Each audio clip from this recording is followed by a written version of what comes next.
Hello बच्चों, आज हम पढ़ेंगे चैप्टर 9 सप्ताहस्य दिवसा मतलब सप्ताह के दिन।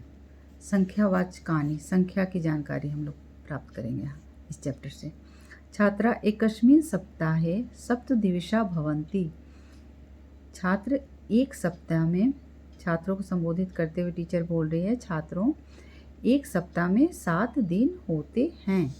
सोमवासर, मंगलवासर, बुधवासर, गुरुवासर, शुक्रवासर, शनिवासर, रविवासर च। सप्ताहद्वे चतुर्दश दिनानि। और सप्ताह में 2 सप्ताह में 14 दिन होते हैं। एकस्मिन् दिवसे च चतुर्विंशतिः होरा। और एक दिवस में 24 घंटे। होरा मीन्स घंटे। एकस्मिन् वर्षे 12 मासा सन्ति। एक वर्ष में 12 महीना हैं। चैत्र, वैशाख, यहाँ हिंदी का हमारा महीना का नाम दिया हुआ है। चैत्र, वैशाख, ज्येष्ठ, आषाढ़, श्रावण, भाद्रपद, अश्विन, कार्तिक, मार्गशीर्ष, पौष, माघ, फाल्गुन च। एकस्मिन् मासे 2 पक्षो भवतः। एक मास में, एक महीने में 2 पक्ष होते हैं। कृष्ण पक्ष, शुक्ल पक्ष च। कृष्ण पक्ष और शुक्ल पक्ष। एक मास में 2 पक्ष होते हैं, कृष्ण पक्ष और शुक्ल पक्ष। एकस्मिन् पक्षे, एक पक्ष में 15 दिनानि सन्ति। 15 दिन होते हैं। तो यहाँ आप लोग देख रहे हैं एकस्मिन् सप्ताहे सप्त मतलब क्या हो गया? 7।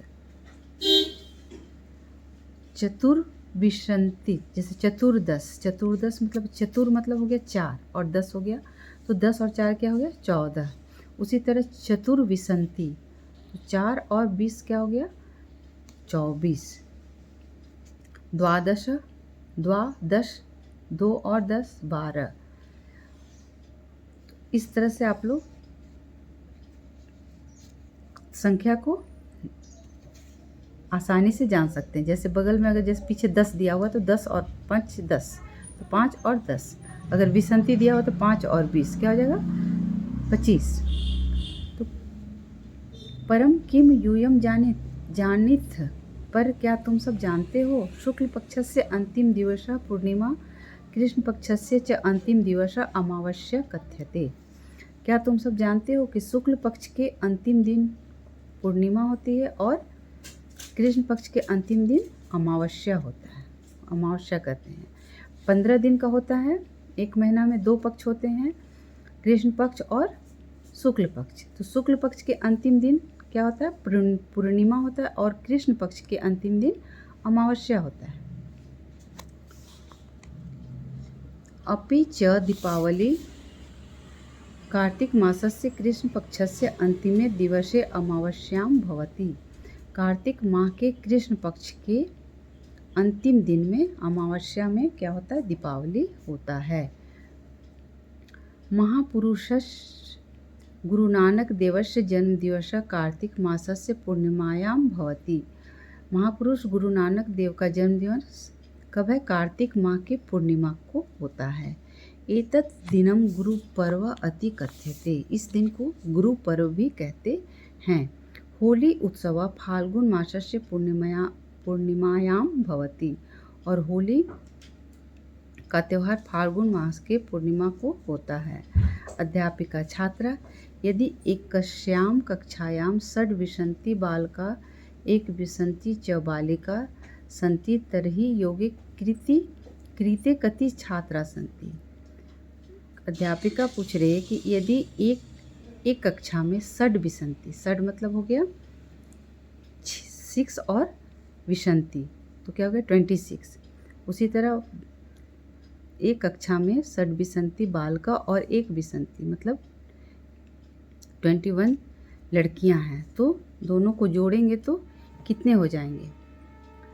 प्रथम छात्रा योगी कृते सप्त चत्वार विंशत छात्रा भविष्यन्ति। एक छात्र योग करके एक छात्र ने क्या बोला लड़की 47 47।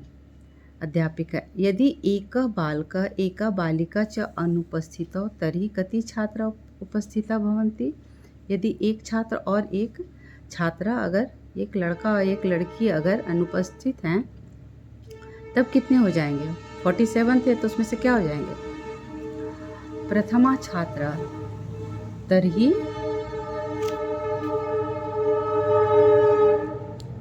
पंचचत्वारिंशत् छात्रा उपस्थित, तब 45 छात्र 45 छात्र उपस्थित होंगे। अध्यापिका शोभनम अधुना वदत यदि सप्तचत्वारिंशत् छात्रेषु 2 बालकौ 2 बालिके च अनुपस्थिता तर्हि कक्षायां कति बालका कति च बालिका उपस्थिता। सप्तचत्वारिंशत्, चत्वारिंशत् मतलब क्या हो गया 40, 40 में 7 हो गया तो क्या हो गया 47। छात्रों में 2 लड़के और 2 लड़कियां अगर अनुपस्थित होंगे तो कितने हो जाएंगे। तर्हि चतुर्विंशति बालका 9-10 च बालिका उपस्थिता। दूसरे छात्र ने पूछा चतुर्विंशति, तब भी चतुर्विंशति मतलब 24 लड़के और 9-10 19 लड़कियां उपस्थित। योगे कृते त्रिचत्वारिंशत् छात्रा भविष्यन्ति। योग करने पर 43 छात्रा उपस्थित होंगे। तो इस तरह से आप लोग ऐसे तो वर्ड दिया हुआ है वर्ड मीनिंग में आप लोग का संख्या, लेकिन आसानी होगा इस तरह से। चत्वारिंशत् मतलब हो गया, आप लोग इस तरह से याद कीजिए इसको। जैसे 30 हो गया तो त्रिशंत हो गया, ये त्रिशंत हो गया। तो अब उस त्रिशंत के बाद कैसे चलेगा।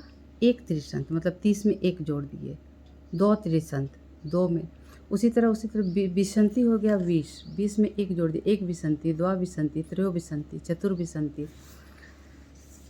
उसी तरह चत्वारिंशत् हो गया 40, अब 40 में 1 चत्वारिंशत् 2 चत्वारिंशत् 3 चत्वारिंशत्, इस तरह से हो जाएगा 50। चलिए आज के लिए बस इतना ही। अगले क्लास में हम लोग इसका अभ्यास देखेंगे।